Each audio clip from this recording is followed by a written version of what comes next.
religiosos e doutores dos livros sagrados, vindos de Jerusalém, foram até Jesus indagar: lá vêm os Bíblias nos tirar a paz. Vem de Jerusalém, da cidade santa, do templo santo, da Bíblia santa, os santos canônicos. E você vai entender por que eu estou falando canônicos já já. Para tirar a paz do príncipe da paz. Como se fosse possível tirar, mas que eles perturbam.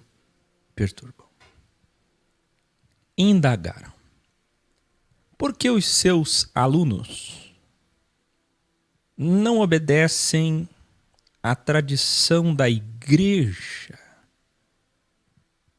Está entendendo?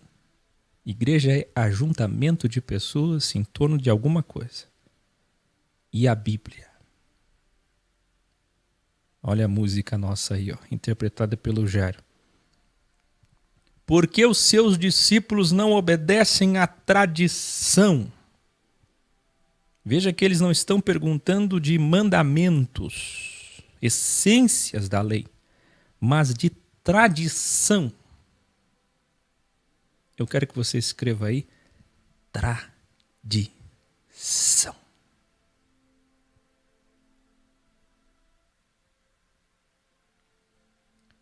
Nós vimos que eles não lavam as mãos antes de comer.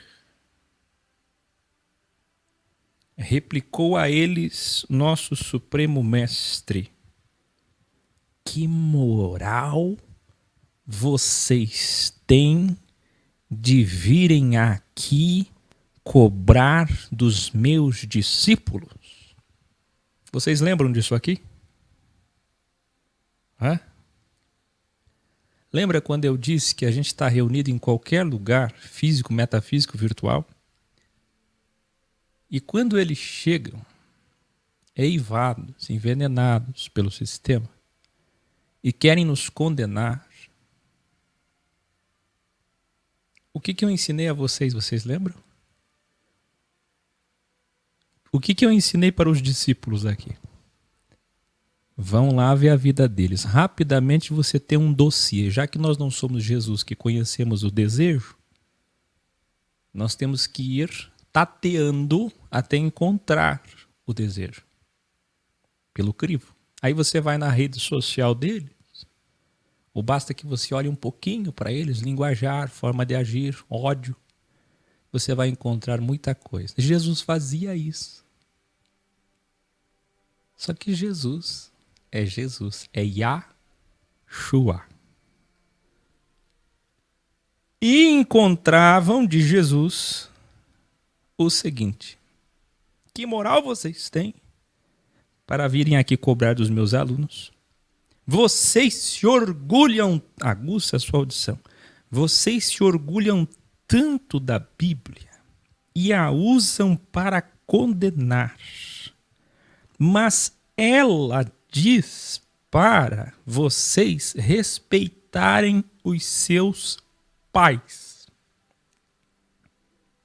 A Bíblia que vocês carregam diz que é para respeitar os pais.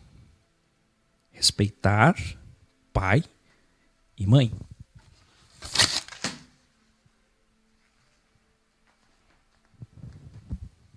Aqui, já que eles se orgulharam tanto, diz para honrar, isto é, respeitar.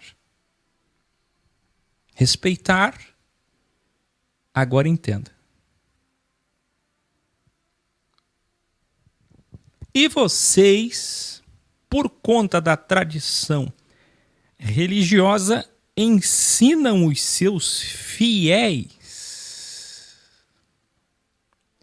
que se um deles ensina a membresia lá das sinagogas, que se um deles ajudar, bancar, patrocinar financeiramente os seus pais, está desobrigado a cumprir o mandamento de respeitar os seus pais. Sabe o que é isso?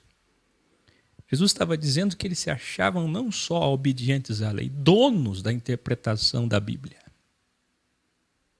É eles que determinavam o que fica e o que não fica. Guarde bem isso. Guarde bem isso.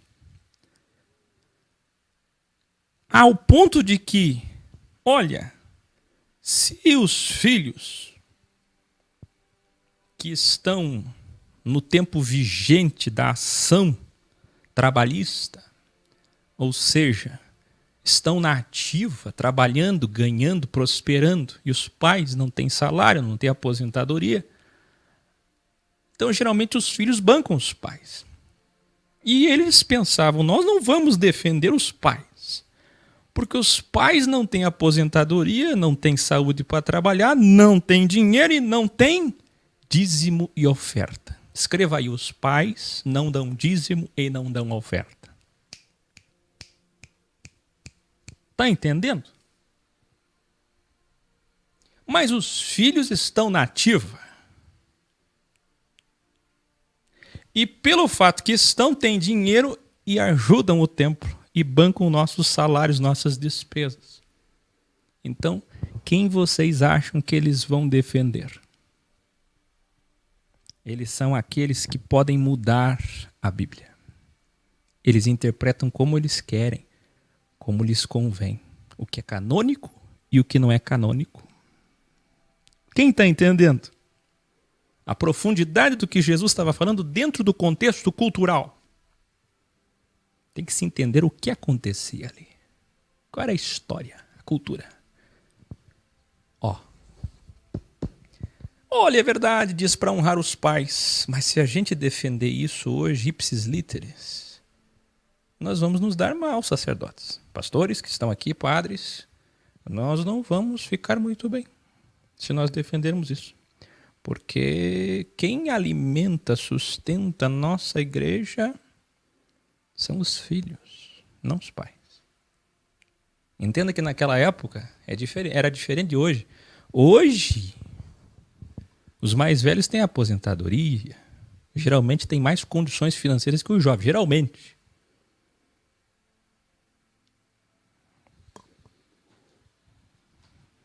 Que coisa, né? Quando é que você tinha entendido isso? E quando é que eles vão explicar isso? O pano de fundo dessa história. O que que Jesus está batendo aqui? Vocês estão preocupados com os meus discípulos? Por conta disso. Vocês estão preocupados por conta disso, quando na verdade vocês mudaram o mandamento de honrar os pais porque lhes convém, lhes interessa. Então o filho que ajudar o pai e a mãe não precisa mais estar desobrigado.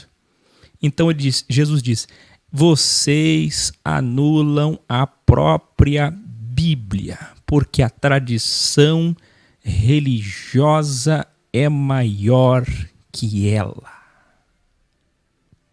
Para eles, a tradição é maior.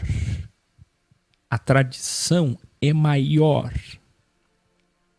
que a própria lei de Deus, que eles tanto se orgulham defender. Fazer apologética. Apologética. Você está entendendo isso?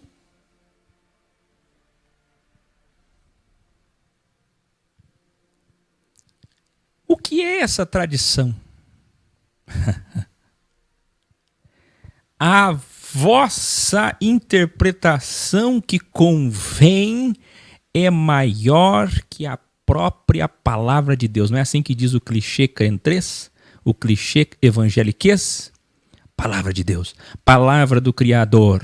Explicare. Escreva aí, cânon ou cânone. Lembra dos 3 graus de suprema sabedoria, doxia relativa? Verdade relativa? Com tanta sabedoria tem gente discutindo outras coisas. Ei, povo, Olha para cá. Isso que eu chamo de não valorizar, né? Olha aqui, eu vou pegar aqui o quadro e eu queria que você olhasse rapidamente para cá. Doxia. Em primeiro lugar, existe um cânon.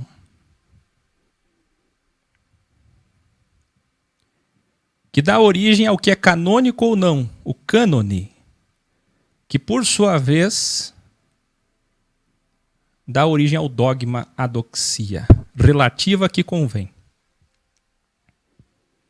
Você quer que eu prove para vocês o quanto que isso aqui é grave? Isso aqui é uma das revelações mais extraordinárias que eu já falei aqui, neste programa.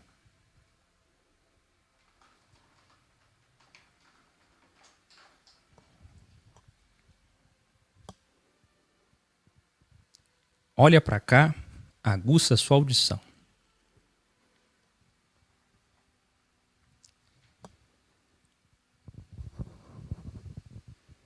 Vocês sabem o tamanho do efeito da tradição religiosa? Que divide famílias, como nós cantamos e vamos cantar no final?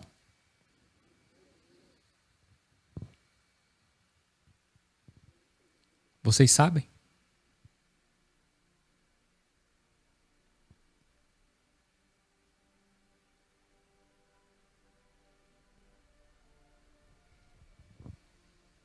Estou esperando tua atenção, estou esperando teu silêncio.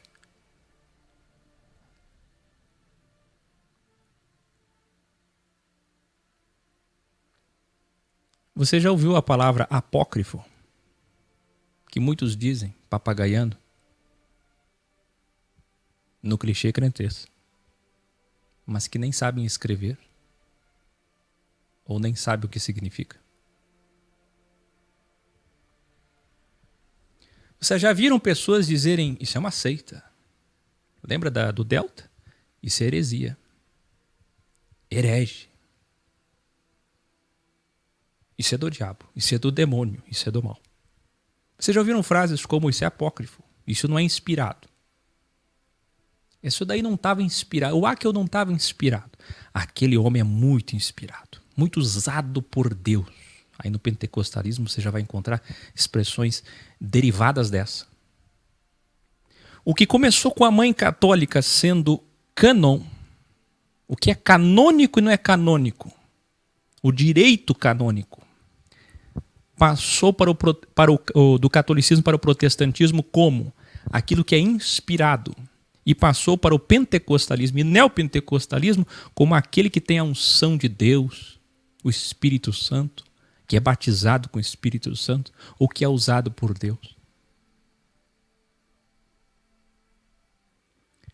E aí entra aquilo que tem ensinado para vocês. A gente conhece uma pessoa e sua evolução ou sua prisão mental só pelas palavras. Se entrar alguém aqui e dizer assim, esse é o melhor estudo de todos, tem anomalia aí.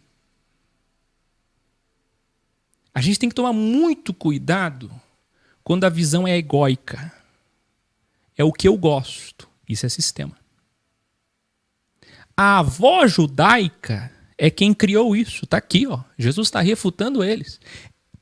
Sabe o que é cânon? Eu vi uma moça muito inteligente, fez um vídeo sobre o cânone literário. Ela estava falando de uma elite global que determina o que é literatura do momento ou não. Sabe? O que está em alta ou não. O que é clássico ou não. O que você deve ler ou não. E ela dizia com muita propriedade que para uma literatura ser reconhecida como clássica, inspirada, para ela fazer parte de um compêndio, de uma compilação chamada cânon, ela precisaria de um século. Ou seja, o Haeckel escreve, aí o Haeckel morre, aí se passam 50, 100 anos para daí entenderem que o trabalho do Haeckel era importante. Mas hoje sai um livro, já é best-seller, já é clássico, já está em alta. Mesma coisa nos filmes, Mesma coisa em tudo que essa elite global determina que você tem que assistir como universitário, tem que ler, tem que entender. Na vida religiosa sempre foi a mesma coisa. Eles determinaram qual livro é canônico, qual livro é inspirado. Eles determinaram no concílio de Nicéia, no concílio de Trento, nos concílios diversos de Teodósio, nos concílios diversos a partir de Constantino e tantos outros.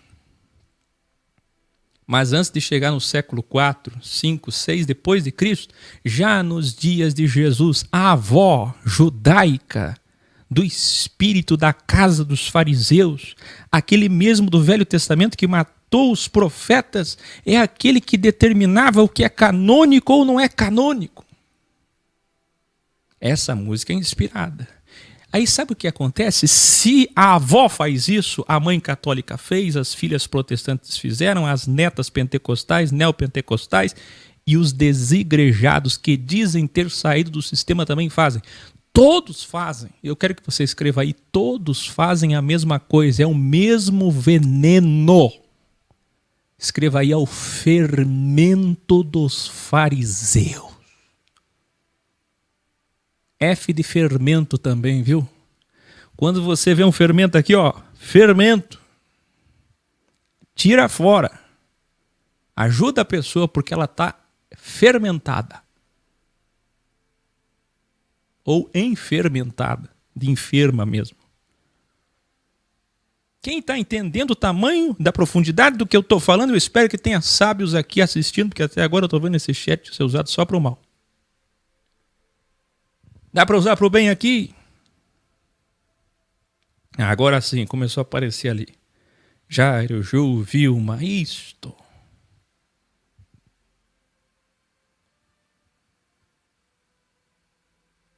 Que coisa mais terrível. Aí você diz, não, mas eu estou livre desse fermento. Se você é uma das pessoas que chega aqui e diz assim, olha, o que o Akel está falando hoje? Doxia relativa. Aí você procura aqui, ó. Não encontra esse assunto. Aí você diz, anátema. Não é assim? Eles não sabem nada. Nada. Anátema, maldito, heresia, heresia. Tira fora. Isso é outro evangelho. Sabe qual é o outro evangelho? Dos fariseus. Sabe o que é anátema? Os fariseus. O que está dentro de você. O que você acusa, e acusa significa Satã, Satã é acusador. O que você acusa é a tua própria enfermidade.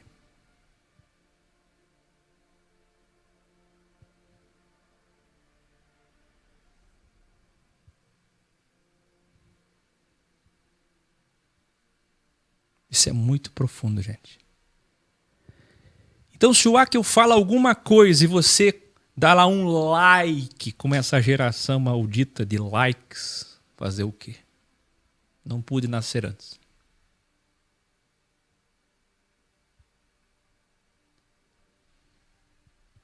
Aí você gosta daquilo, não é? A palavra para hoje é curtir. Aí você compartilha. Ou você diz para as pessoas, que lindo o trabalho do Akel. Por que tem vídeos que você gosta e vídeos que você não gosta? Aí sabe o que eles fazem? Maldito homem que confia no homem. Sabe o que eles fazem? Examinar e tudo e reter o que é bom.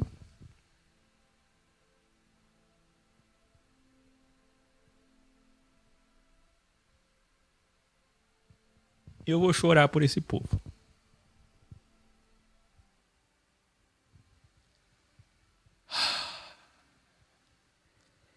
Examinar e tudo e reter.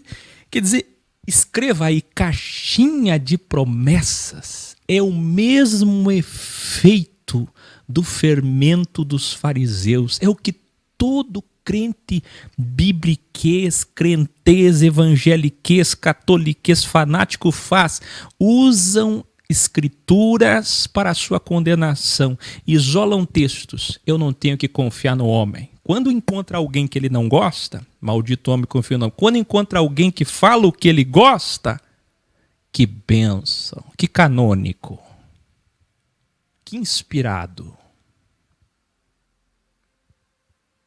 Quando encontra um texto da Bíblia que não entende, tira de lado. Quando é um texto que defende os seus erros e a sua conduta, muito bem. Se você é uma pessoa que apoia o que eu falo, as verdades, a minha missão, a nossa missão aqui, se você é uma dessas pessoas que apoia porque estamos falando o que você tem na sua mente, o que você aprendeu, porque está concordando com o que você aprendeu, você tem fermento, veneno dos fariseus. Você não saiu do sistema.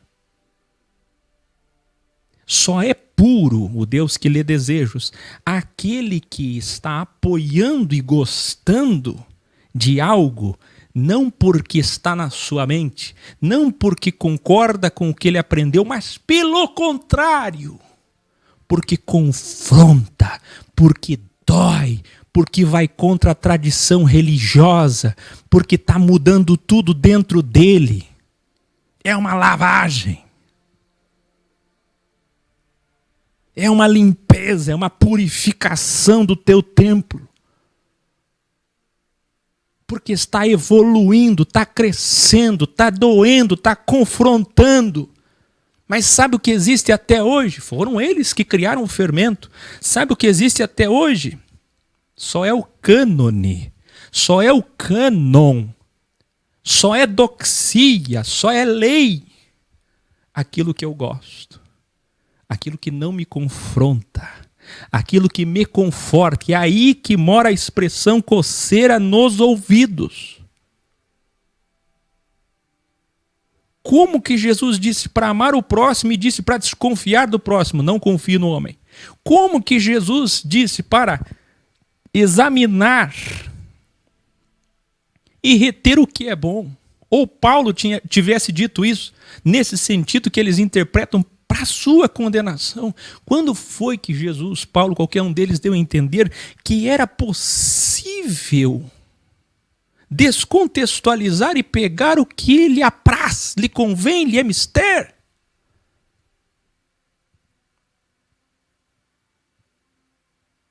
O examinar e tudo é exatamente um assunto extra-bíblico.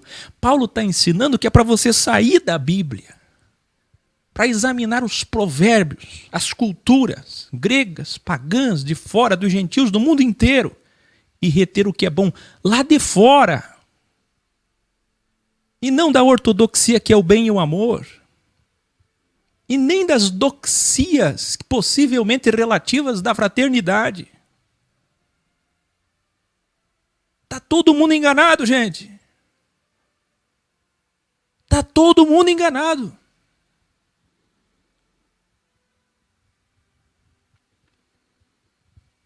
E aí criaram uma palavra, vocês sabem, se alguém puder colar aqui no chat para ajudar, até para aparecer na tela, o link do grau, qual o número do grau que eu falei do amém? Quase ninguém sabe o que é amém. Amém passou a ser a palavra que era para ser Christus Jesus na sua totalidade, isto é, cabalmente, de Keter ao Malhut, de cima a baixo, na terra, no céu, matéria e imatéria, tempo e atemporal, a confirmação de Gênesis e Apocalipse, de alfa e ômega. Não, eles deturparam tanto que o amém agora é a confirmação do que eu gosto, da minha doxia da condenação, do meu fermento de fariseu, do meu cânon, do meu cânone. Esse é canônico, isso é inspirado, isso é canônico, isso é bom para mim, isso me faz bem, isso me conforta. Amém. E conseguiram mais ainda a proeza de criar pseudos, falsas glorificações de aleluia, de gritos histéricos de glória a Deus, de amém, de santo é o nome do Senhor e tantos outros correlativos no meio de liturgias e missas, como se fossem endossos, confirmações daquilo que eu gosto.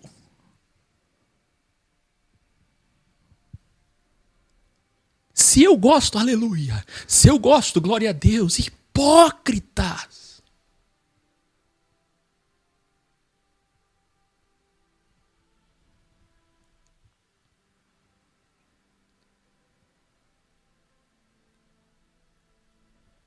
Vocês entenderam onde surgiu o cânon, o cânone e a doxia relativa? Tudo começa aqui, num concílio de doutores amontoados, doutores em convenções, em concílios. Esse livro aqui é canônico, esse aqui é apócrifo. Esse apócrifo hoje substitui-se por anátema, por diabo. E o canônico substitui por amém. É o que todo crente faz. Toda Bíblia vem aqui e diz amém. Para o que é canônico e para o que não é, anátema, apócrifo. Heresia, seita, herege, satanismo. Será que alguém está entendendo o tamanho da profundidade do que eu estou falando?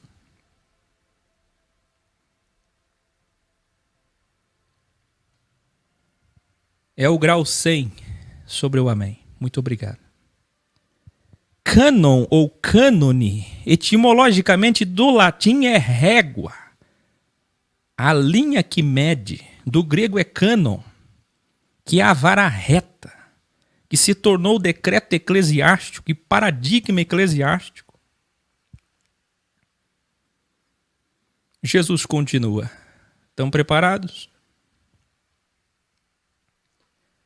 Hipócritas.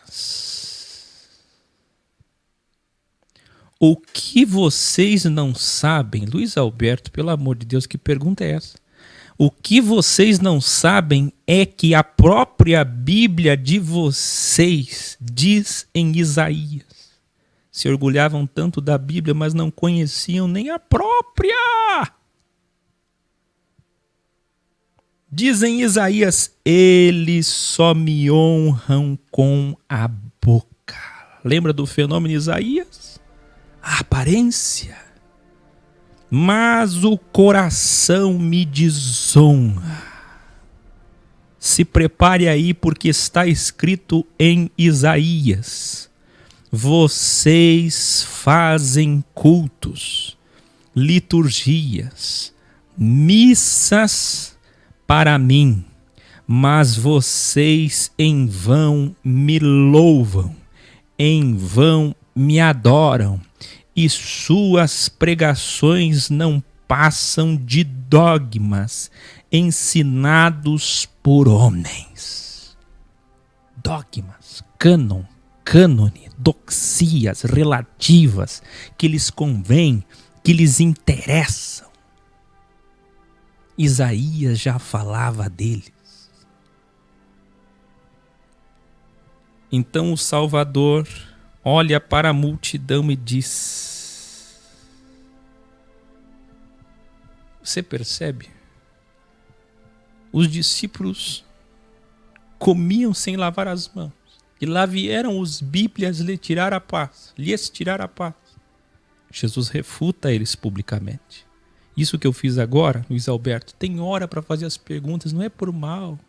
Em nenhum momento Jesus estava sendo arrogante, eu estou sendo professor. Tem hora para tudo. Evoluam, se comportem como eruditos e eruditas. Não se faz um questionamento em público com o mestre, senão recebe resposta em público. Tudo tem hora. Aí Jesus refuta eles, se volta a multidão, porque a multidão acompanhou aquela discussão. E aí Jesus diz o seguinte a todos: o que torna um homem impuro não é o que entra pela boca. Lembra do Daat?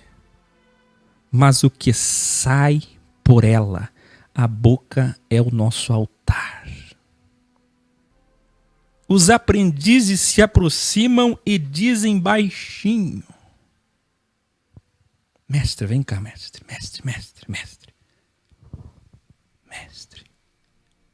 O senhor deu uma resposta para eles bem dura, em público. E o senhor ofendeu eles. Eu acho que o senhor ofendeu eles.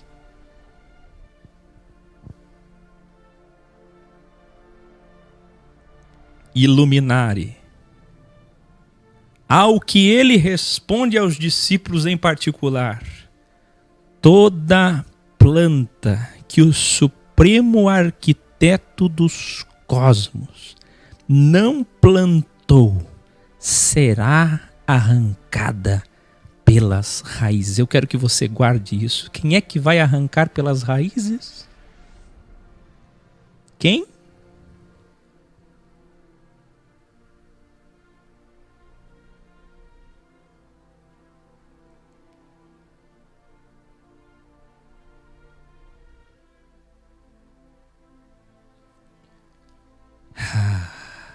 Não se importe com eles. Jesus continua falando no particular com os discípulos. Eles são guias. Escreva aí, guias significa pastores. Eles são pastores cegos. E é nesse contexto, agora você pode entender o que ele quis dizer com um cego guiando outro cego. Quem que é o cego aqui? Os guias, os egeomais, os pastores, os padres, a liderança religiosa da Bíblia. E se um cego conduz pessoas, todos que forem conduzidas, guiadas por eles, cairão junto com eles no mesmo buraco. É isso que você quer para a tua vida? É isso que você quer para a tua vida? Quer dizer amém até cair no buraco?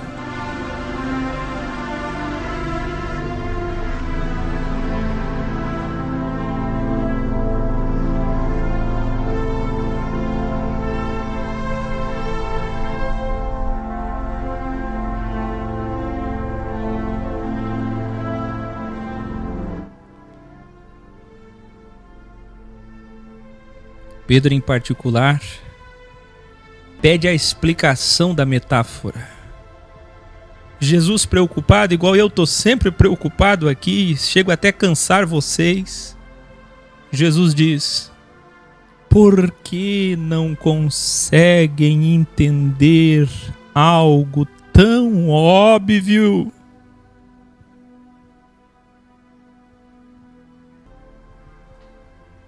O que vocês comem? Vou explicar, Pedro. Preste atenção, eu vou explicar a metáfora. O que vocês comem não vai para o estômago, para o intestino, e depois de um tempo é expelido. Mas as coisas que saem da boca vêm lá do coração. Lembra dos meus estudos sobre a árvore da vida e cabala? Vem aonde? Vem lá do quéter, lá de cima, da aura áurea, da glândula pínea, pituitária. E essas palavras, essas verbalizações determinarão salvação ou condenação, vida eterna, morte eterna, existência ou inexistência das almas.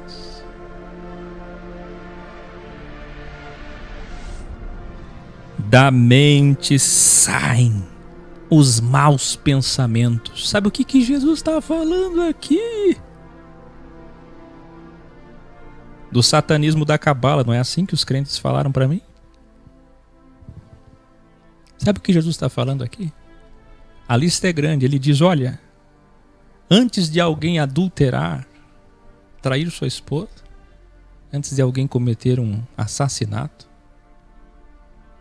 antes de alguém cometer um suicídio, antes de alguém furtar o bem de outro, o bem do próximo,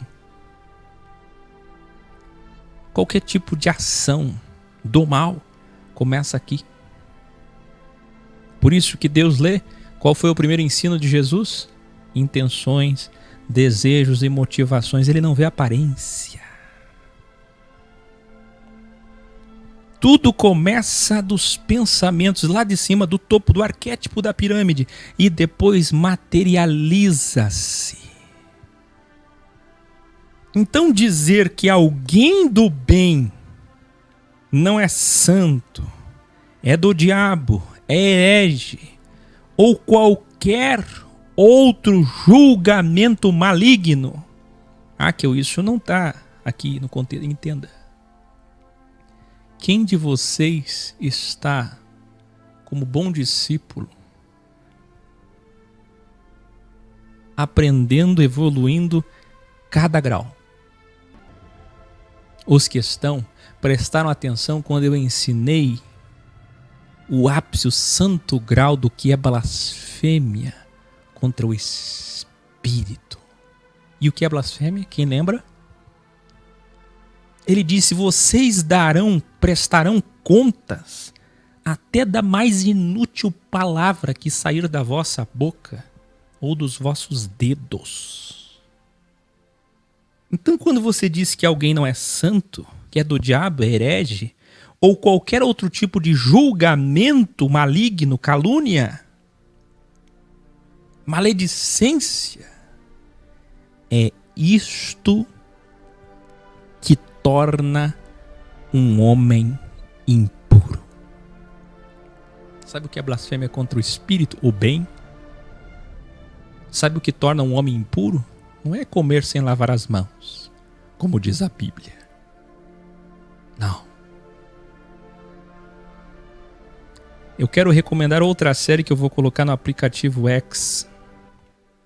Eu recomendei o filme A Outra, que conta a podridão da história da Igreja Anglicana e história da Igreja Católica.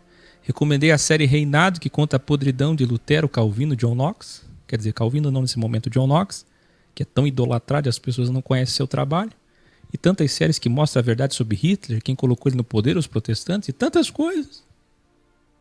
Calvino, pai do capitalismo, eu canso de falar. Agora eu quero recomendar uma série da Netflix chamada Tudors, da família inglesa Tudor, que conta 12 anos antes do rei Francisco II Francis, da série Reinado, e da rainha Mary Stuart, da Escócia. 12 anos antes de começar a Igreja Anglicana, como estava a podridão. E é interessante essas séries porque elas mostram o seguinte: o que a Igreja Católica fazia? Olha, divórcio não pode. O Papa Clemente ainda é contra o divórcio. Mas nós podemos arrumar um jeitinho aqui de liberar o rei para casar de novo, para ter um herdeiro, a fim de não perder o trono e não ter o seu trono ameaçado. A lei diz: não matarás, mas se de repente for algo contra a igreja, que ameace propósitos maiores, que nos convém, que é do nosso interesse, a tradição é maior do que a Bíblia que eles dizem defender. Você está entendendo agora?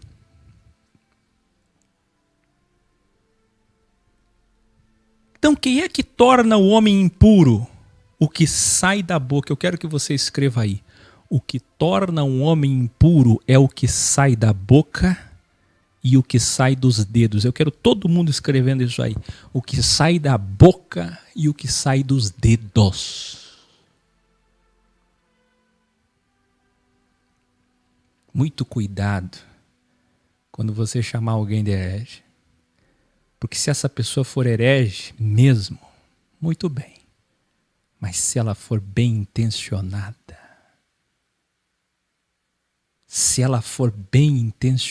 e você estiver chamando ela de Satanás, de apócrifo, de anátema, é uma palavra que não tem perdão.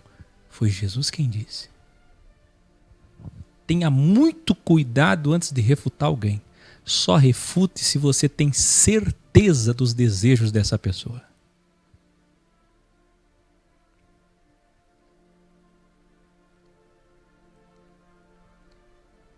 E não o fato, Jesus continua, de comer sem lavar as mãos. Eu estou revelando a vocês o que a lei, a Bíblia, sempre quis dizer em essência. E eles, os doutores em divindade, nunca entenderam.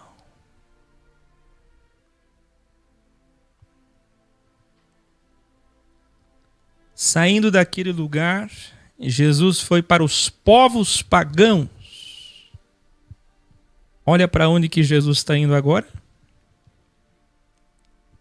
Sabe quando você está em um calor infernal e você decide tomar um banho para refrescar? Quem sabe aí o que é isso?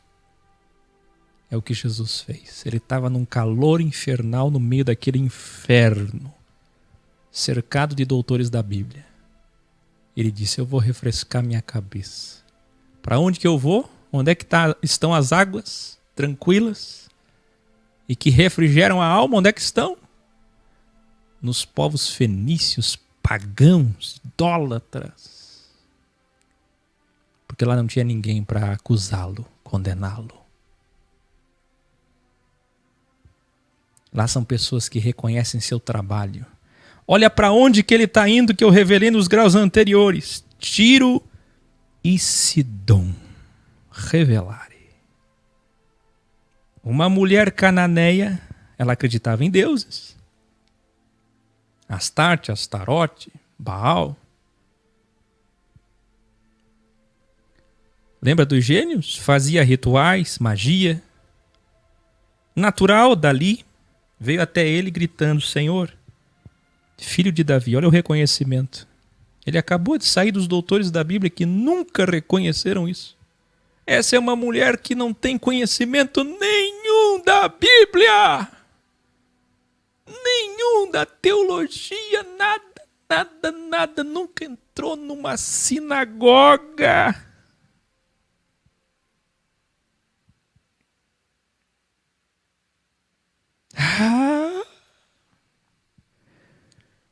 Ela só ouviu falar dele, ela nunca esteve diante dele. Tudo que ela diz, numa frase com apenas 2 palavras: filho de Davi. Pronto.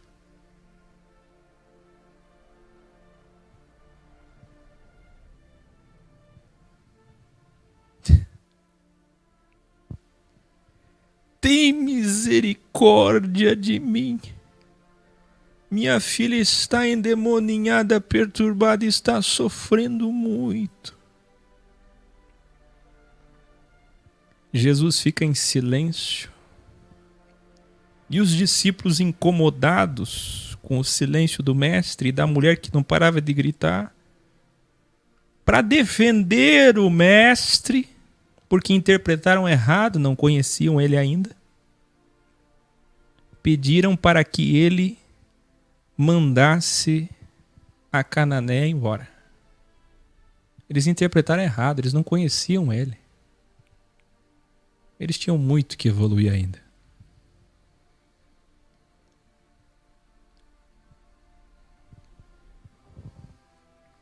Se o mestre está em silêncio, ele nunca fica em silêncio. E a mulher está gritando, conhecendo o coração dele como eles achavam, ele, se chegar alguém pedindo misericórdia, ele atende, ele socorre. Por que ele está em silêncio? Porque ele não gostou dela. E por certo, porque ela é pagã. Ela é pagã. Sabe o que Jesus faz? Escreva aí. Jesus fomenta a discussão. É uma lição. Jesus está indo para Tiro e Sidom não é só para receber alívio, não. É para dar uma lição nos discípulos. Ele fomenta a discussão. E ele faz um crivo. Escreva aí, um crivo em delta. 3 vértices, 3 ângulos diferentes de um delta. 3 vezes ele criva aquela mulher. Mas a lição não era para ela, não. Era para eles. Por isso que ele foi para lá. O sábio não faz nada por acaso.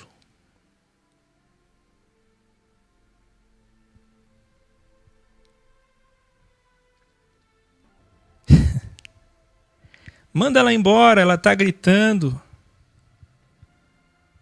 Ela é pagã. Jesus estava preparando uma grande lição de evolução. Ele olha para a mulher. Vamos à primeira parte do delta do crivo? Aqui, ó. Esse triângulo aqui, ó. Esse primeiro lado aqui. Primeiro ângulo da pirâmide. A minha missão, mulher, é ajudar os da casa de Israel, as ovelhas perdidas de Israel. Você entende? Esta é a minha missão segundo a lei, a Bíblia, os profetas. Será que ela passou ou não? Mas a mulher tida como idólatra, pagã, herege, veio. Tudo que os Bíblias não faziam, ela fez. Adorou-o de joelhos.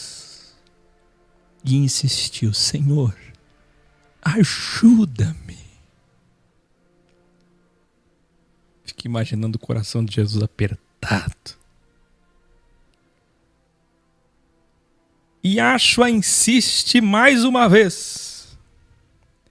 Não é certo tirar o pão dos filhos e lançá-lo aos cachorrinhos, por mais doces e amáveis que eles sejam.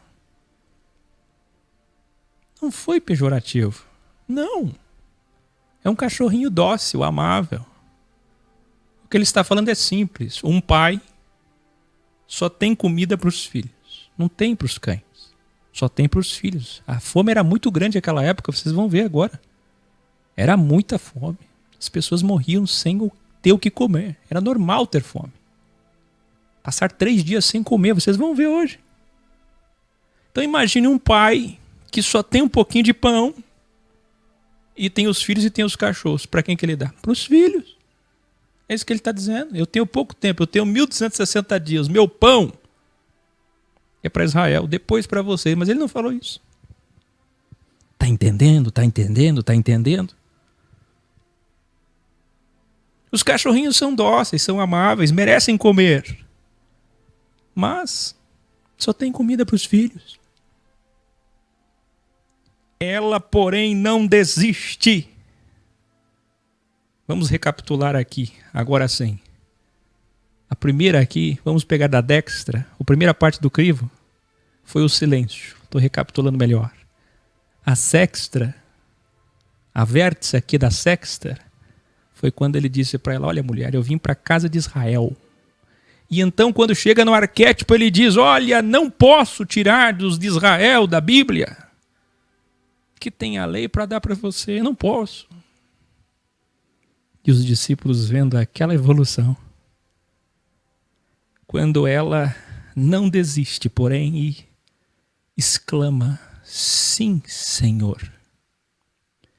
Mas até os filhotinhos dos animais domésticos comem das migalhas que caem da mesa dos seus donos. Revelare. Jesus foi a Tiro e Sidom e planejou essa grande evolução aos Talmidim.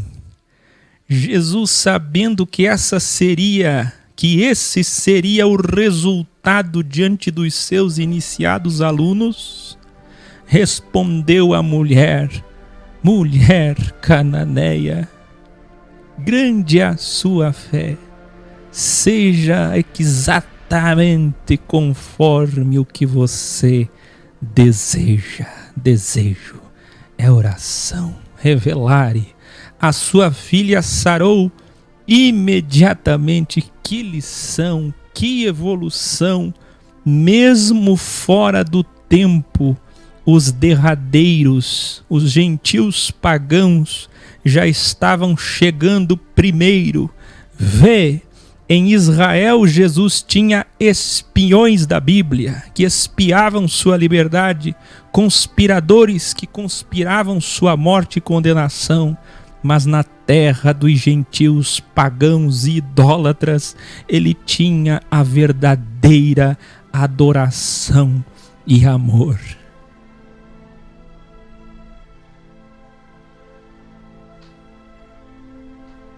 Ai, ai. Só a música pode expressar isso.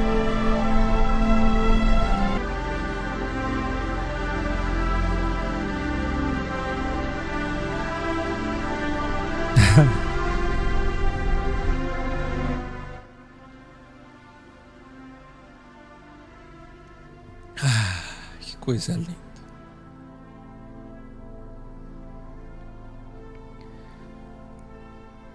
Aqueles homens espiavam e conspiravam, odiavam, só tinham ódio no coração. A mulher que não tinha nada dele, que não era o tempo dela, foi crivada 3 vezes e se humilhou as 3 vezes. Isso agora você pode entender as metáforas que ele diz: aquele que tem muito ganha mais, mas aquele que nada tem, até o que quase nada tem, será tirado. O que é isso? Este é o reino. Ele é absolutamente o contraposto, o contraste das aparências humanas. Quando você olhar para alguém e disser: esse tem muito, nada tem. Quando você olhar para alguém e disser: esse nada tem, ele tem tudo. É impressionante a matemática de Deus na metafisicalidade. Ela é contraposta.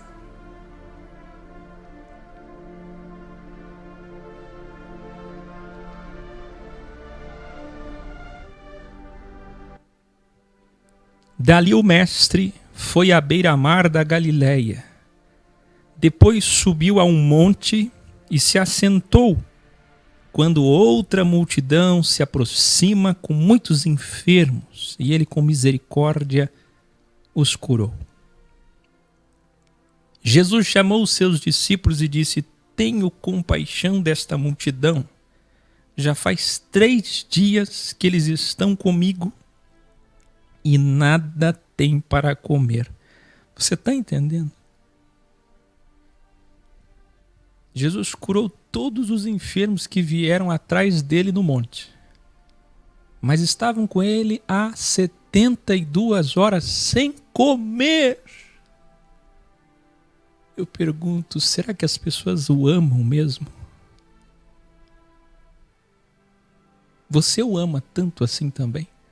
A ponto de ser humilhado por ele, entre aspas, crivado por ele, mas não com argumentos incoerentes, com argumentos lógicos. Eu não vim para vocês, mas eu quero comer das migalhas. Você ama tanto ao ponto de ficar também 72 horas sem comer, só pelo prazer de estar ali com ele? E os discípulos disseram: aqui não tem mercado, aqui não tem restaurante, não tem como comprar comida para essa multidão.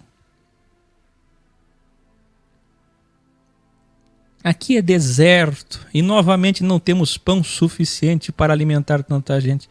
Jesus pergunta de novo: quantos pães vocês têm hoje? Hoje, quantos pães vocês têm? Eles responderam: desta vez não temos 5, nós temos 7 e alguns peixinhos. Novamente ele pede para que todos sentem. Levantou os céus, os 7 pães e os peixes e começou a fazer da mesma forma. Coloca a mão no cesto, tira o pão do cesto, parte, dá aos discípulos e os discípulos distribuem à multidão. Desta vez, diz Matiarro, se alimentaram 4.000 homens, um pouco menos, fora mulheres e crianças, e sobraram desta vez 7 cestos cheios de pedaços de pães que não comeram inteiro, que sobrou. Como eu disse, as crianças geralmente não comem. Sobrou 7 cestos cheios. Jesus se despede de todos, entra no barco e vai para Magadã. Vamos ao capítulo grau 16 de Matiarro. E essa subdivisão de capítulos perturbadora, deficiente. Meus queridos, 2 vezes ele alimentou 9.000 homens, fora mulheres e crianças, com 5 pães, depois 7 pães e peixinhos. 3 dias sem comer em volta dele, só pelo prazer de estar perto dele. Olha que povo aflito, que povo abandonado. Você acha que se esse povo estivesse sendo bem cuidado pelo poder político e religioso, estariam ali? Milhares e milhares de pessoas. Vocês sabem que a população daquela época era infinitamente menor que hoje. Não precisa dizer isso, é óbvio. Quer dizer, milhares naquela época. Hoje milhares, 5 mil, hoje já é muita coisa. Imagina naquela época. Sabe, é 20, 30% da cidade. Tudo ali, com ele. Que povo abandonado, que povo desprestigiado, esquecido pelo poder público e religioso. Matiarro 16 estava tão bom com a cananeia. E eu quero fazer um endosso aqui. Lembra que nós estamos falando de doxia, de cânon, de cânone?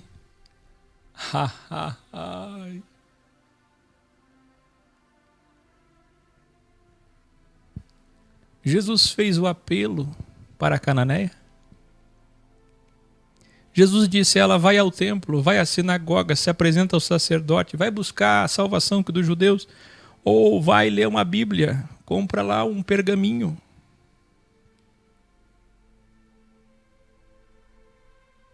Jesus fez algum tipo de conversão, liturgia?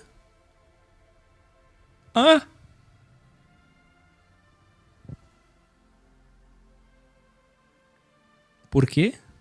Ainda hoje mais pessoas me escreveram, mas essas coisas tão complexas que você fala, como é que ficam aquelas pessoas simplesinhas que não podem entender? Olha como as pessoas estão envenenadas pelo sistema. Eles aprenderam que tem um cânone do que é ou não é canônico para obedecer a fim de ser salvo. A salvação não é pelo cânon, a salvação não é pela doxia relativa, a salvação não é pelo cânone, a salvação é através da matemática de Deus, galardão e no final salvação. Galardão, pagamento, remuneração. Pecado é dívida, perdão é pagamento da dívida. Matemática de Deus é o que ele ensinou, a matemática do reino. Note em que momento ele fez algum apelo ou conversão religiosa para a mulher cananeia.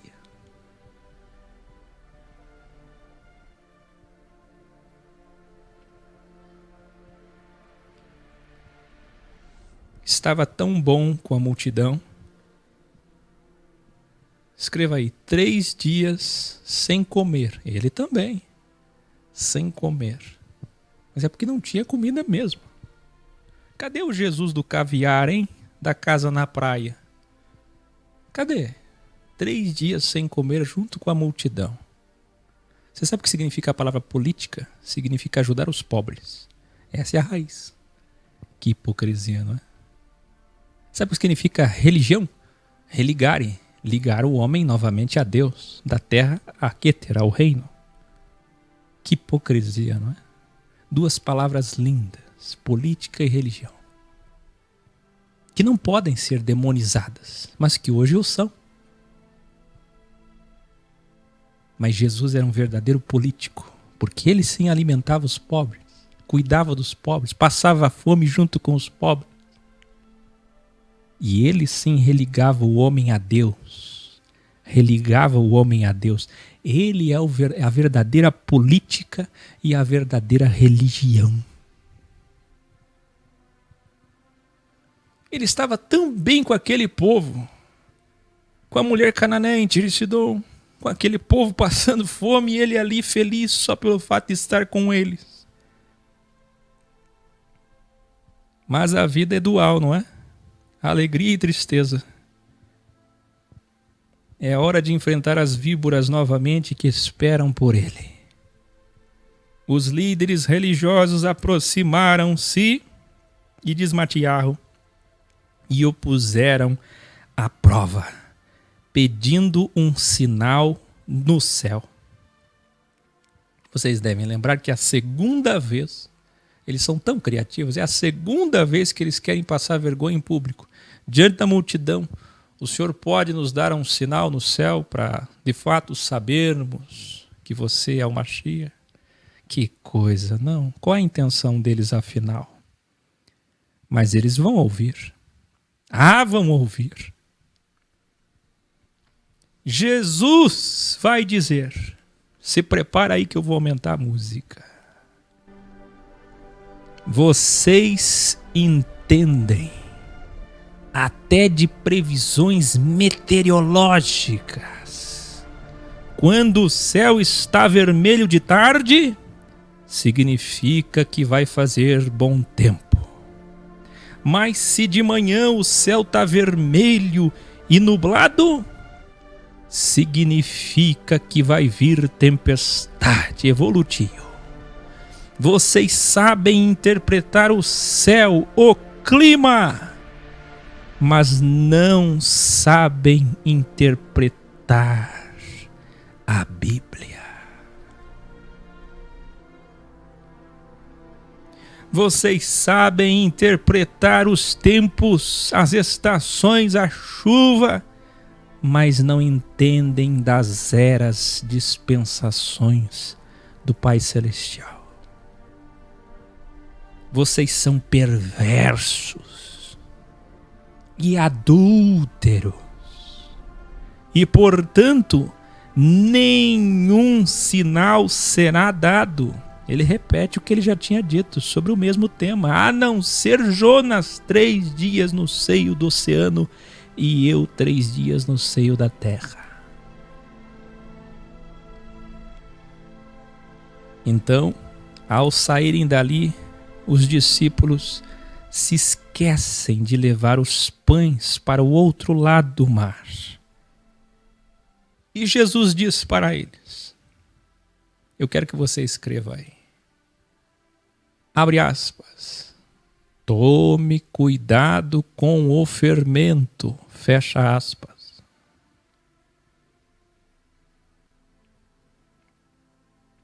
Mas eles discutiam entre si, os discípulos estavam numa enorme vã discussão, por que não trouxeram os pães? Esquecemos dos pães. Vê, o mestre está falando, e agora? Estamos do outro lado do mar, como é que vamos comprar? Vamos passar fome de novo, já passamos 3 dias de fome, vamos passar fome de novo.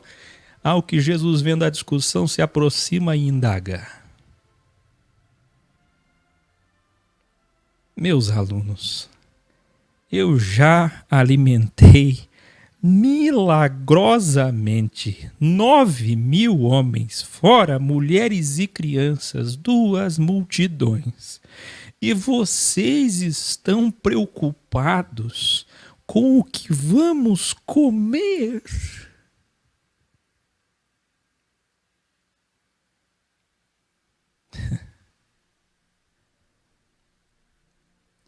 Vocês não deviam estar preocupados com o pão material, mas com o fermento dos religiosos. Vocês não entenderam o que eu ensinei. Presta atenção no professor. Eu não falei do fermento físico. Eu estava lhes dizendo metafisicamente sobre o fermento religioso. Alunos ainda em evolução. Ele falava de coisas espirituais e eles estavam discutindo que esqueceram os pães. Eles ainda não entendiam a metáfora fermento dos fariseus. FF.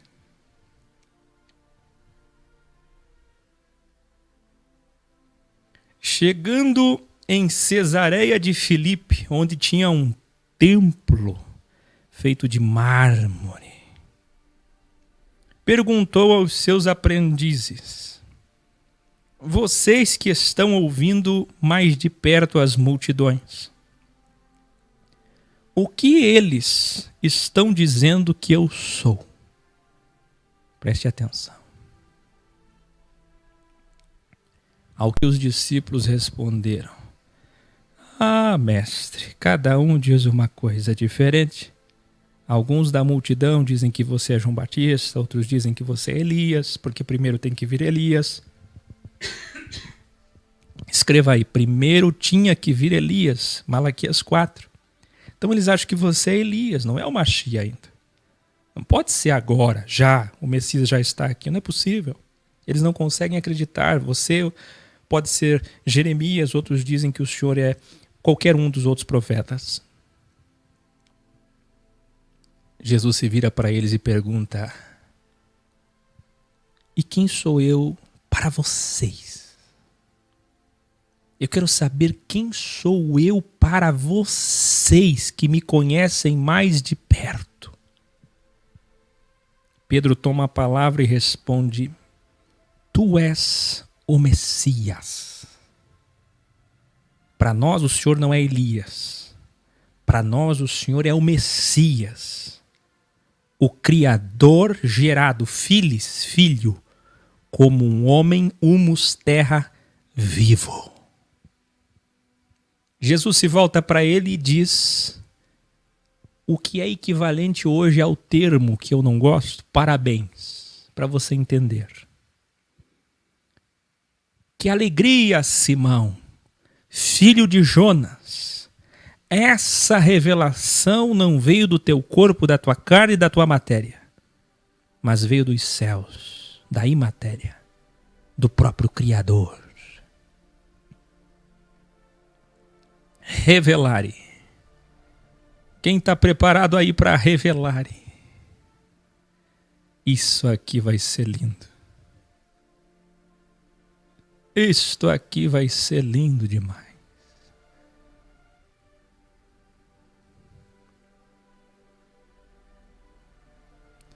Quem está preparado para revelar e...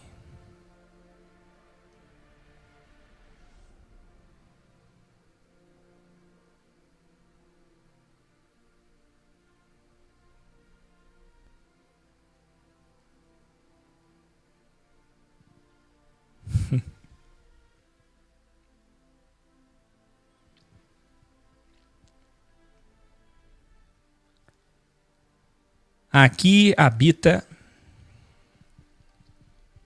um grande erro. O erro mãe, matriz da Igreja Católica,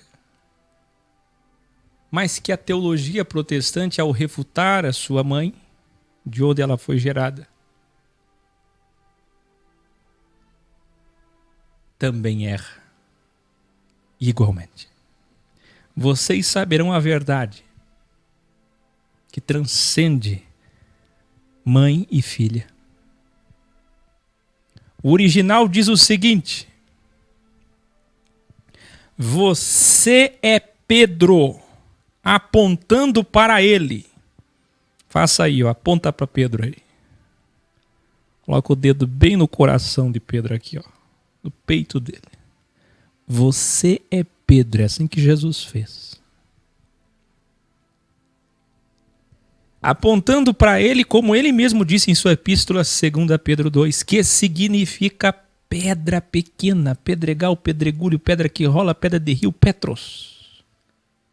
E te digo, sobre mim, que aí vem a história do primeiro Papa. Sobre mim, qual é a rocha indubitavelmente maior, a pedra de esquina? Pedra angular, pedra principal, pedra de Daniel lançada sem auxílio de mãos, que o próprio Pedro reconheceu, o fundamento que Paulo diz que faz todo sentido de tudo aquilo que ele ensinava por óbvio. E te digo, sobre mim, apontando para si. Entenda, tu és pedra.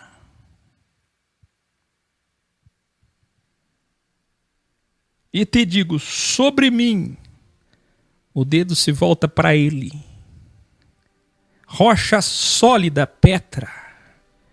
Você será a primeira pedra. E aqui está o grande erro da teologia protestante. Dia desses eu falei sobre Virgem Maria para vocês entenderem outro grande erro. Há muita pressa em refutar. Sempre teve pressa em refutar. Mas como posso refutar aquilo que nem sei? Como posso deliberar algo que eu não tenho conhecimento dos autos do processo?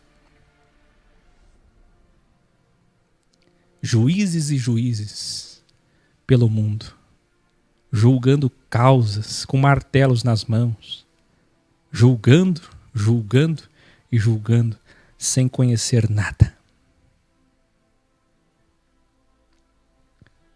Jesus está dizendo: você será a primeira pedra. Depois de mim, eu sou o fundamento. O que Jesus está dizendo basicamente é: eu não sou a rocha maior. Não. Rochas são vocês. Vocês são as pedras do edifício. Eu sou o fundamento, o alicerce. E ele é mais do que isso. Ele começa o templo embaixo em Malhut e termina no Keter, porque ele é a cabeça, a pedra angular, a pedra principal, o arquétipo, a senha, lá em cima. Assim como é o amém, de cima a baixo. Mas você será a primeira pedra. Por isso ele está dizendo você, apontando para ele. Porque você vai ser o primeiro desta igreja. Escreva aí, ek ou ex é tirado para fora. Tirado para fora do quê? Do sistema. Da máquina de poder político e religiosa que não fazia o que deveria fazer, religar o homem a Deus e ajudar os pobres. Eu estou tirando vocês desse sistema, desse establishment. E você, Pedro, você em cima de mim vai ser o primeiro tijolo. Você em cima de mim vai ser o primeiro, a primeira pedra. Quem está entendendo agora?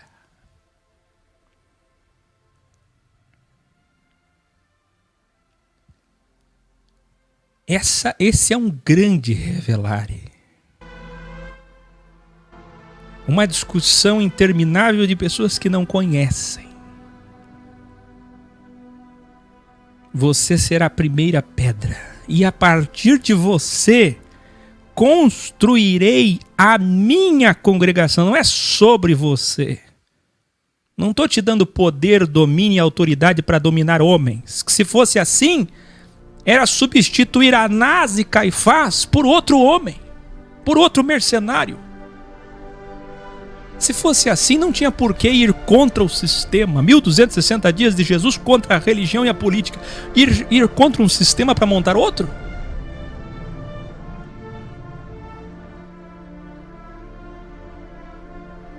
Pedro não foi o primeiro pastor, o primeiro papa. Pedro era sim o principal discípulo. Mas aqui nesse contexto ele é só mais uma pedra de todo edifício.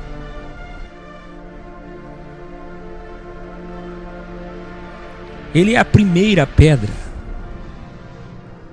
Eu queria que você escrevesse aí esse revelare. Quando nós temos um tribunal de justiça, um júri, o Supremo Tribunal Federal, a maior corte de um país, aquele que é o juiz mais antigo, ele é chamado de decano. Eu queria que você escrevesse aí, Pedro, é o decano da eclésia, igreja, excelésia, congregação, como você quiser. Sabe quem foi o primeiro membro da ex? Não da filosofia, da ex, do corpo. Foi Pedro. Pedro é o decano, é o tijolo mais antigo. Na construção do corpo, ele é o mais antigo, é o que foi cimentado por primeiro. Esta é a revelação que nem a Igreja Católica fala, nem os protestantes.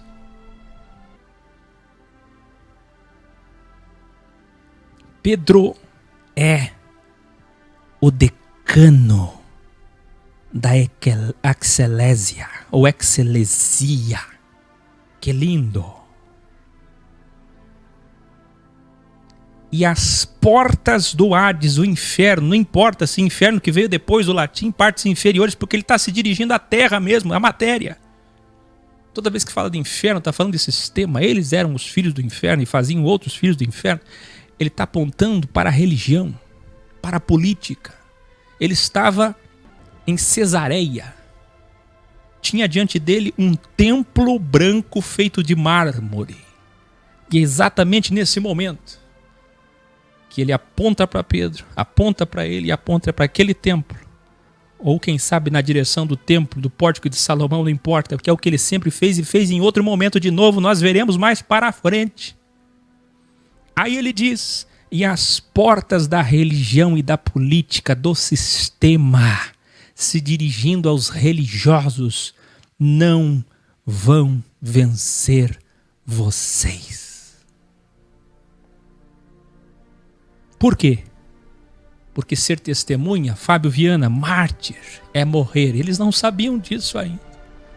Preço de sangue, preço de morte. Seriam assassinados por quem? Por eles.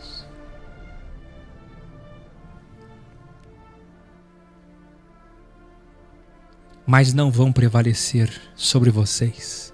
Esses que eu estou tirando para fora, escute o que eu estou dizendo para você. Não tenha medo de nada, da grande tribulação, de nada. Porque ele prometeu. Todos que ele tira para fora do sistema vão vencer o sistema. Nós vamos vencer o sistema.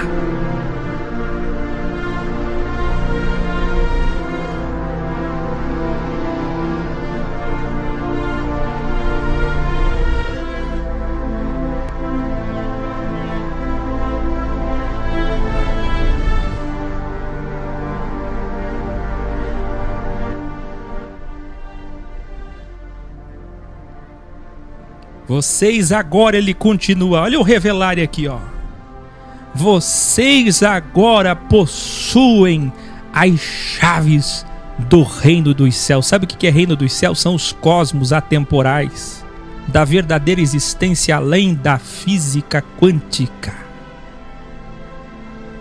E os que eu e os que eu tirar para fora ajuntarão na terra. Peraí, Raquel. Peraí, Raquel. É muito para mim, não é? Você entenda que Jesus falava isso aí de forma bem calma, mas era uma coisa atrás da outra. Eram 1260 dias apenas. Vocês têm o privilégio hoje de ver com calma, de poder refletir, rever.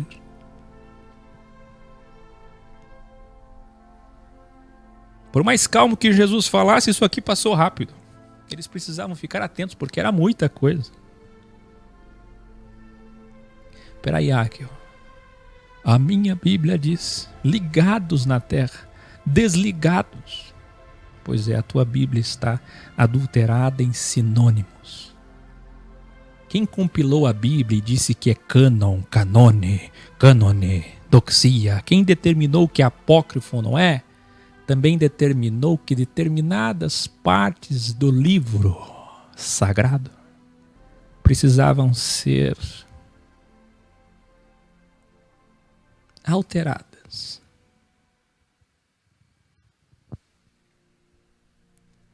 E eu vos provo, sem precisar você ter papiro pergaminho na sua mão para dizer que eu estou falando a verdade.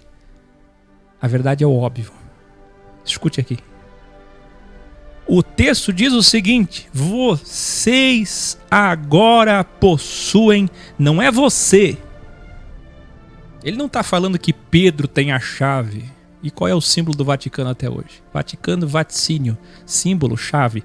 Não é a igreja que tem a chave, nem tampouco existia a igreja católica, e mesmo que tome como é história a autoria, a história para si, a arqueologia para si, mesmo que tome para si, tome posse e diga que Pedro foi dela, a verdade é maior do que isso. E ele jamais olharia para a primeira pedra, o tijolo decano do corpo de Jesus Cristo, do seu corpo, e diria para ele: olha, depois da pedra angular, do fundamento, você é o tijolo decano. E você tem a chave dos céus. Como pode o primeiro tijolo ter a chave? Ele estava falando para todos eles. Porque ele é a mente do corpo, ele é o arquétipo, os pés, ele é tudo. Ele é amém. Começo e fim do corpo. Escreva aí: Jesus é a cabeça e os pés do corpo.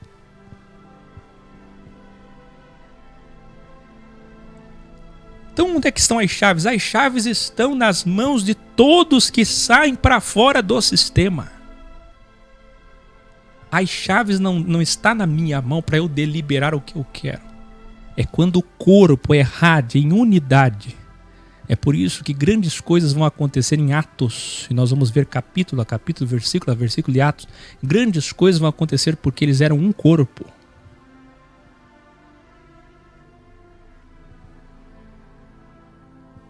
Vocês agora possuem as chaves do reino dos céus.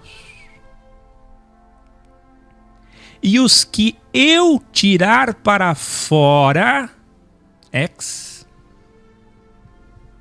ajuntarão na terra os que já foram ajuntados, agremiados, escolhidos nos céus. Esta é a verdade.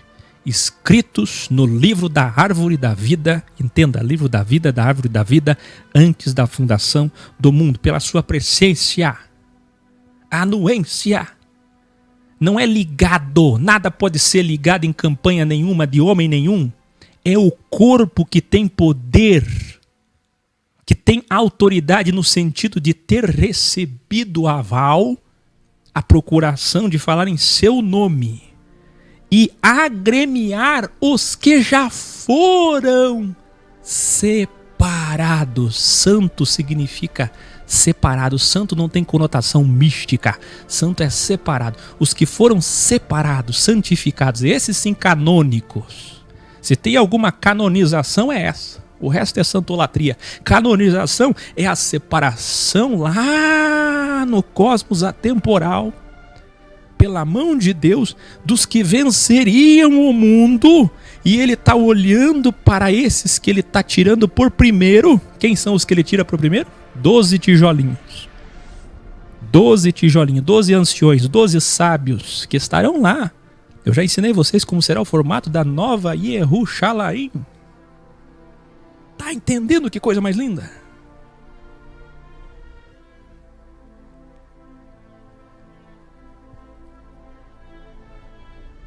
Eles só teriam a incumbência, o dever, a missão de agremiar aqueles que nos céus já foram escolhidos. Quem aí sabe fazer chamada? Professores e professoras. A única coisa que eles fariam é chamada. Evangelion é anúncio, chamada.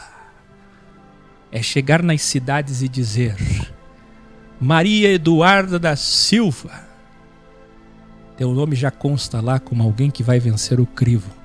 Venha, tô ligando você. Se tem algum ligare, religare, religião, é nesse sentido, a ligação de ajuntar, agremiar. Que coisa mais linda. Eu vou falar de novo. Quem é que sabe disso? Quem é que dá valor para isso? Ajuntarão na terra os que já foram ajuntados, escolhidos nos céus, e afastarão na terra os que foram afastados nos céus. Ele está falando de dextra e sextra, lado direito, lado esquerdo. Ele está falando de fogo, ele está falando de juízo, segundo a presciência do Criador atemporal, sabendo os que venceriam o crivo e se agremiariam no reino dos céus.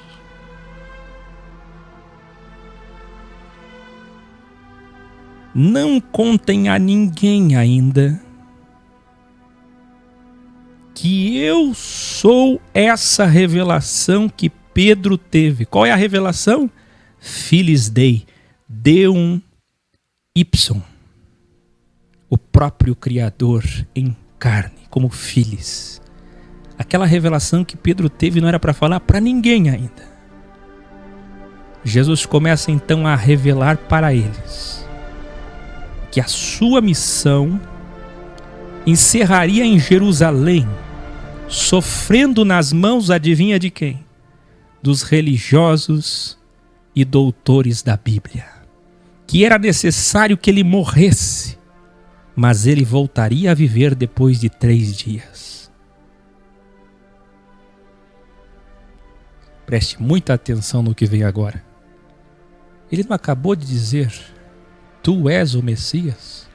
O povo não sabia que ele era o Messias. O povo ainda não tinha entendido. As multidões não tinham, mas Pedro sim. Aí ele disse: Pedro, e vocês, não falem para ninguém.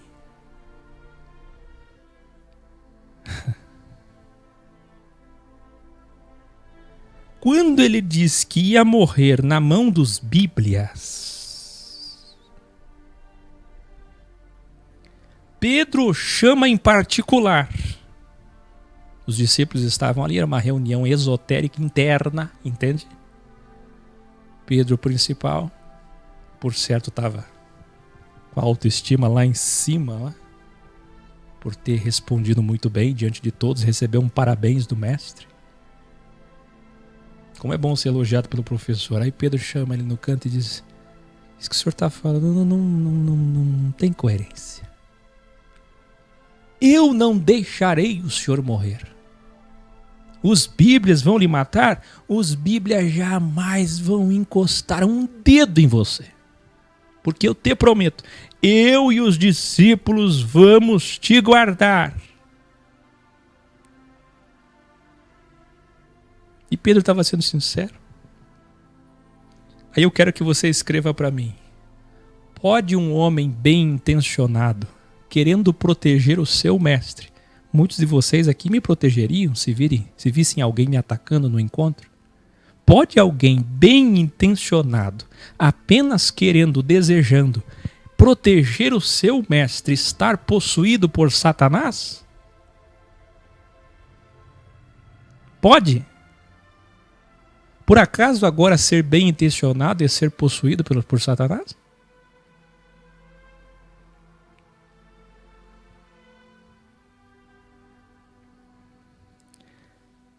Mais uma adulteração. Você vai entender agora. Jesus responde para ele: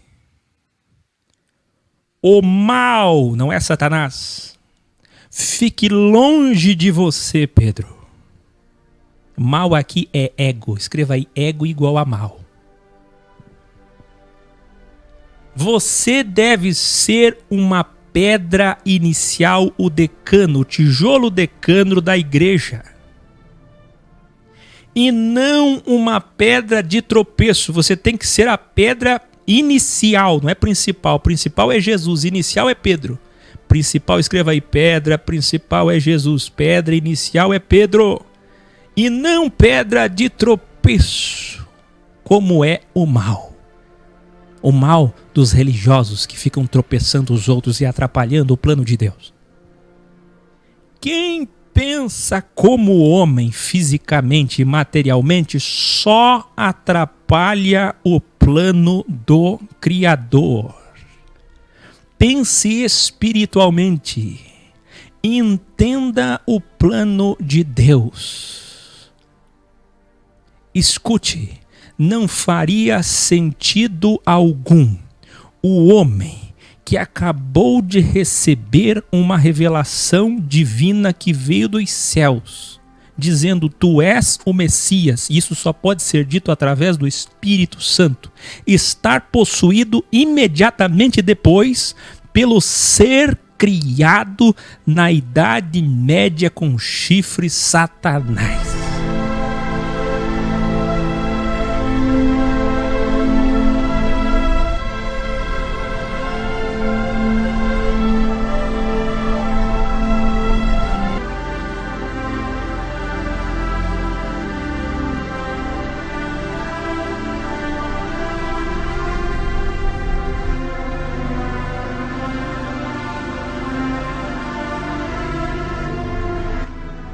Quer dizer que somos assim.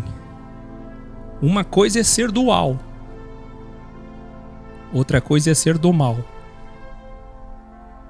Nós não temos um disjuntor de bipolaridade. Uma hora está com Jesus, recebeu revelação do Pai Celestial, outra hora já está com Satanás. Por favor, né?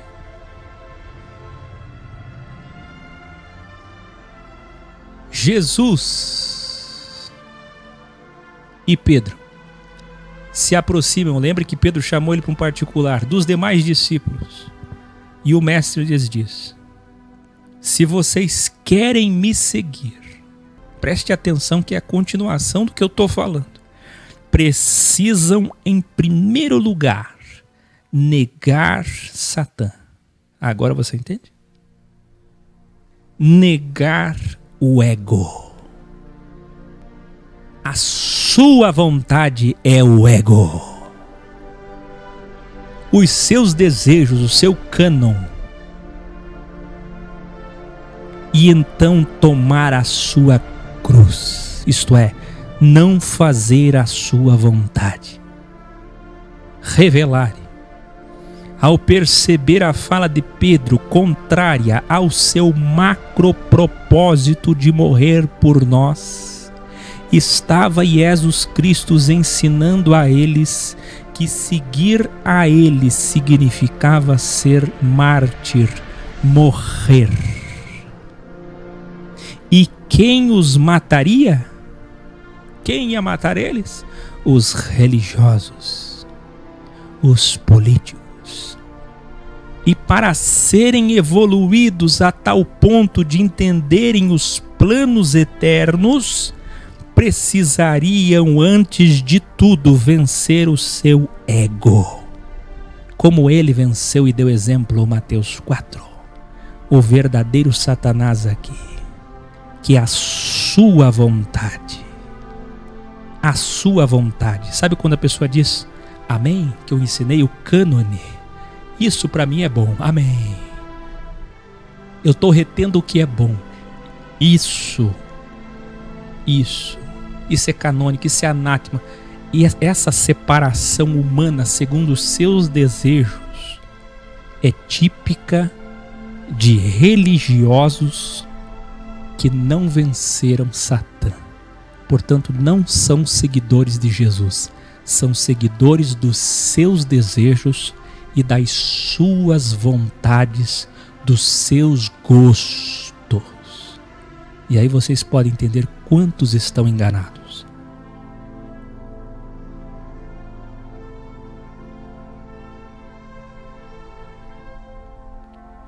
Então, quando diz na sua Bíblia erroneamente, para trás de mim, Satanás, os originais do que o Supremo Mestre quis dizer é: se afasta de ti e de mim o ego,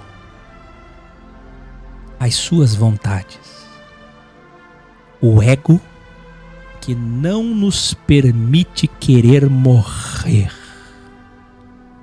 sofrer, ser confrontado e ser vencido aparentemente pelos religiosos aos olhos dos homens. Revelare.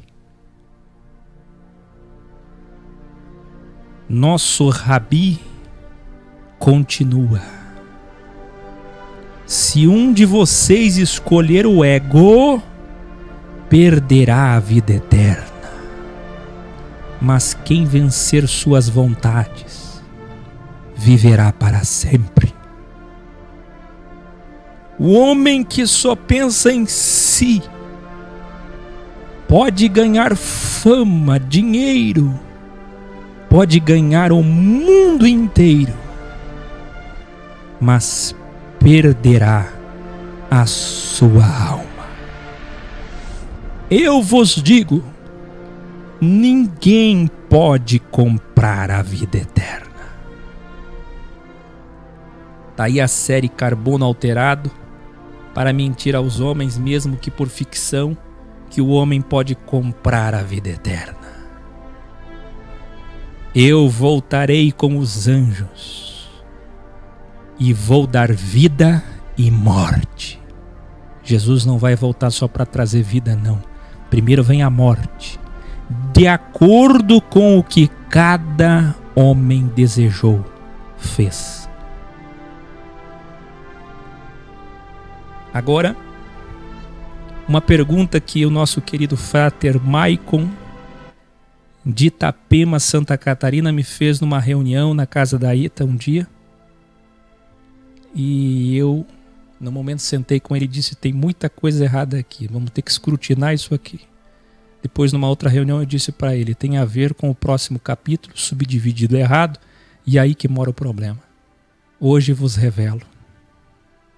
Preste atenção no que eu vou dizer agora. Na vossa Bíblia, o próximo versículo diz, você vai ler aí: garanto-lhes que alguns dos que aqui se acham, dos que aqui estão, não experimentarão a morte antes de verem o Filho do Homem vindo em seu reino. E aí eu pergunto para vocês, como as pessoas vão poder entender a divisão se a divisão, melhor dizendo, de capítulos não deixa, a maldita divisão equivocada de capítulos? E como entenderão com essas traduções do sistema da sociedade bíblica mundial? Jesus encerra o ensino privado aos discípulos. Revelare. Você quer saber o que diz realmente o texto original? Sem adulteração e sem a subdivisão? Revelo a vocês que já estão na terra 2 homens que não experimentaram a morte. E mais, eles não morrerão, não experimentarão a morte antes que eu volte implementar o reino na terra. Aí a sua Bíblia divide capítulo e você não entende o texto. Último capítulo de hoje, 17. Matiarro, 17. Revelare. Esta é a prova cabal do que eu tenho ensinado vocês, de que as 2 testemunhas, como óbvio, são Moisés e Elias, representando lei, Torá e profetas, todo o Tanar, a Bíblia que eles tinham. Como já revelei em outros graus, o delta da transfiguração. Eu quero que você escreva aí: 40 dias de preparação, Moisés, Elias e Jesus, e 1260 dias de missão. Mas como assim, Áquil? Apocalipse 11 diz que as 2 testemunhas, em breve, elas vão pregar aos judeus de novo. E de novo esse povo religioso e político de hoje não vai aceitar o que elas pregam. E elas farão isso por exatos 1260 dias. Olha quantos revelares agora no final. Segura aí.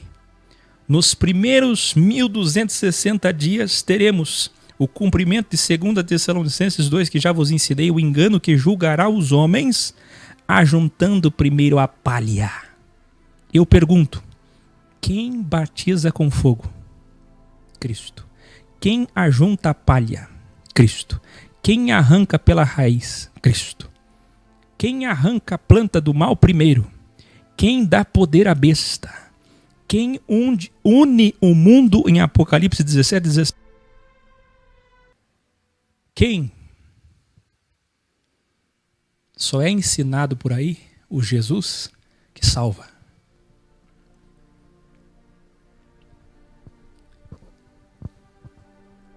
O mesmo que dá poder ao dragão para que vença os santos. Apocalipse 12. O mesmo que endureceu o coração de Faraó, que enviou Nabucodonosor e Tito Flávio Domiciano para não deixar pedra sobre pedra. Eu, na verdade, vos digo, esse delta da transfiguração estará em breve em nossos dias aqui, diante de nós. Muitos de vocês vão dizer: que privilégio Pedro, Tiago e João tiveram. Você terá esse privilégio de ver os 3. E não por um dia, mas por 1260 dias. Quem pode entender isso? Cadê os eruditos e eruditas?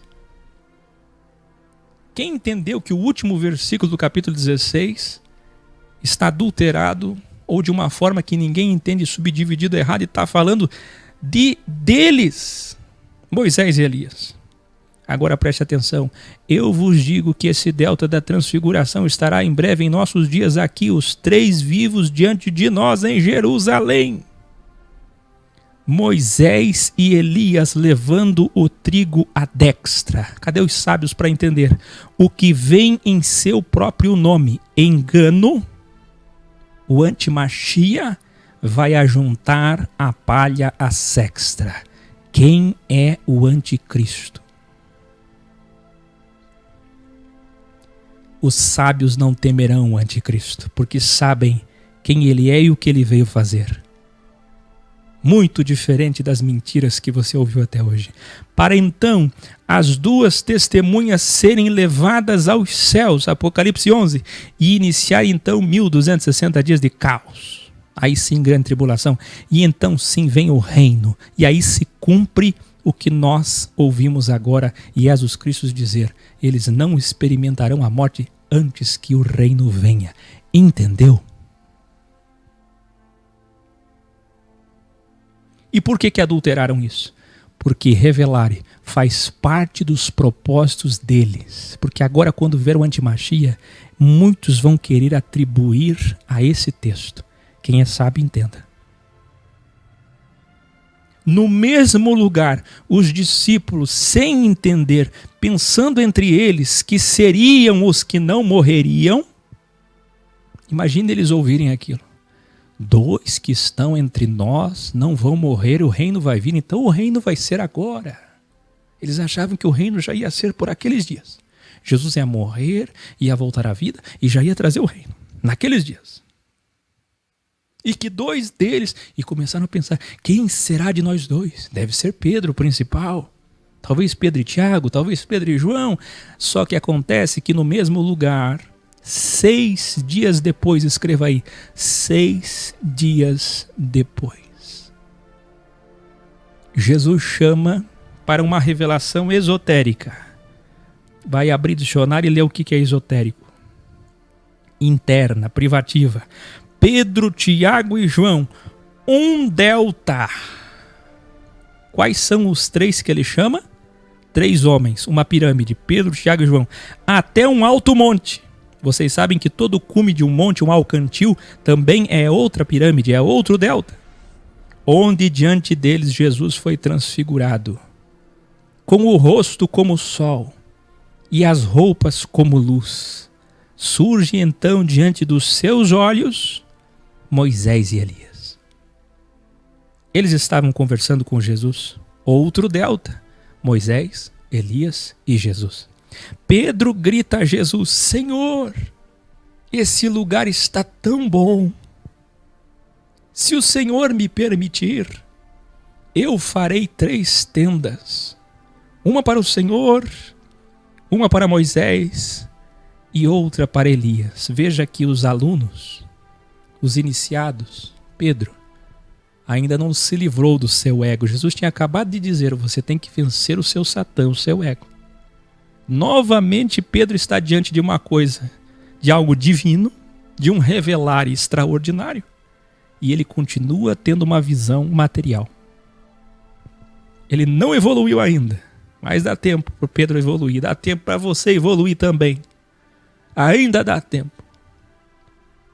E então ouve-se uma voz. Quando desce uma nuvem, Pedro está falando, ele é interrompido por uma nuvem que toma conta, uma nuvem resplandecente de luz sobre eles, e uma voz do meio da nuvem diz: este é o meu corpo, o meu enviado. É a minha voz em carne. Ao ouvir aquela voz, os discípulos não suportaram e, aterrorizados, esconderam seus rostos no chão, colocaram sua face na terra. Jesus então se aproxima, toca neles e diz: levantem-se. Toca no ombro de cada um. Não tenham medo. Quando olharam para ele, não viram mais Moisés e Elias. Ao descer do monte, Yeshua disse: Isso que vocês viram aqui é um segredo. Escreva aí, segredo. Uma revelação só para vocês. Vocês só vão falar isso para todos depois que eu ressuscitar. Jesus está ensinando sabedoria. Segredo. Lembra do vídeo 3S? Do grau 3S? Tem hora de falar. Por isso que eu não suporto pessoas que querem evoluir ou se acham sábias e não são, porque falam fora de hora. Tudo tem hora. Os discípulos perguntaram, então, por que os doutores da Bíblia dizem que antes do Messias precisa vir Elias? Que pergunta, hein?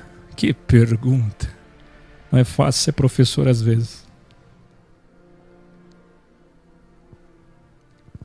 Eles tinham acabado de reconhecer que ele é o Messias. Tinham acabado de ver Moisés e Elias e Jesus diante deles. E agora eles perguntam, mas cadê o Elias? Por que os doutores da Bíblia, por que o sistema, por que tem uns pastores por aí que dizem, tem uns padres que dizem, por quê? Quantas vezes fazem isso comigo, né? Ó, o que o pastor está falando, ó, o que o sistema está dizendo. Na verdade, Elias era João Batista, Malaquias 4. Preste atenção, meus alunos. Mas eles, cegos, os doutores da Bíblia que vocês estão falando, estão cegos. Eu já falei para vocês. Não entenderam. E desprezaram, fizeram todo tipo de maldade, disseram que ele tinha demônio. Eu vos digo, eles farão comigo a mesma coisa que fizeram com Elias. No meio de outra multidão, lá embaixo, depois, um homem disse a Jesus, Senhor, tem misericórdia do meu filho. Ele tem doença mental, e ora cai no fogo e ora cai na água. Eu adoraria terminar o estudo, mas eu nunca fui tão tarde. E amanhã eu continuo. Não dá. Amanhã eu vou falar sobre impostos, dízimos. Como sempre, tanta coisa. Jesus Cristo e sua verdadeira história, que quase ninguém conhece, especialmente os cristãos. Com vocês, Jairo Marques, na interpretação belíssima da música Tradição Religiosa. Até amanhã.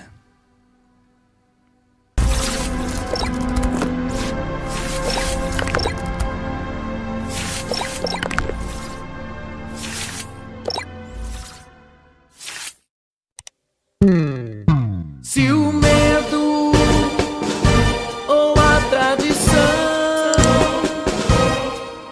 te impedem de amar, se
Agora, pelo portal x.tv.br e pelo app X, você pode baixar as músicas X para ouvir em seu carro, celular, onde você quiser. Baixe livros, estudos, transcrições dos programas, material de divulgação e muito mais. Acesse já x.tv.br.